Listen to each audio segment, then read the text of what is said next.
வணக்கம் நண்பர்களே. இன்னைக்கு என்ன பார்க்க போறோம்னா, நம்ம குரூப் 2 நடந்து முடிந்த குரூப் 2 தேர்வுல கேட்கப்பட்ட மேத்ஸ் நான் தான் ஒண்ணொண்ணா பார்க்க போறோம். இதுல பாருங்க, ஃபர்ஸ்ட் கொஸ்டின் பாருங்க. இப்போ வந்து குடுத்துருக்காங்க ஏபிசிடிஇ அப்படின்னு குடுத்துட்டு, B1, Q2, R3, S4, T5 அப்படின்னு குடுத்துட்டாங்க.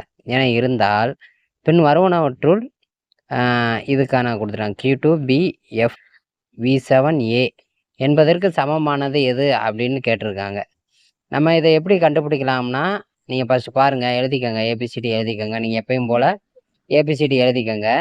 எழுதிட்டு இதில் என்ன லாஜிக் யூஸ் பண்ணியிருக்காங்கன்னு மட்டும் பாருங்களேன். இப்போ ஏவுக்கு ஏ அப்படின்னா P1, இப்போ Qனா அப்போ பி வந்து பினா Q2, சினா R3, டினா S4, ஈனா T5, எஃப்னா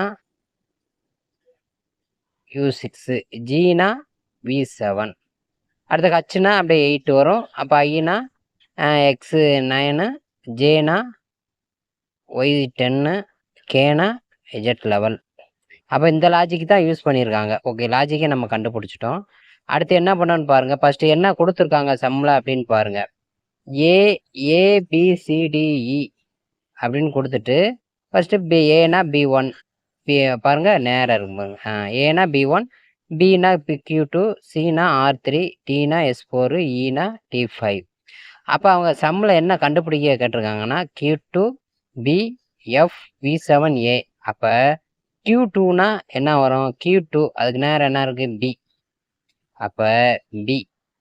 அடுத்து Bனா என்னது? Bனா Q2. அப்போ ரெண்டாவது Q2. Fனா என்ன? Fக்கு நேரம் கீழே பாருங்க, U6. அப்போ V7 இங்கே இருக்கு. V7க்கு மேலே என்ன இருக்கு? அப்போ G. அப்போ ஏல என்ன இருக்கு? B1. அப்போ ஆப்ஷனை போய் செக் பண்ணுங்க. B, Q2, U6, G, P1. அப்போ ஆப்ஷன் டி தான் ஆன்சர். தேங்க்யூ.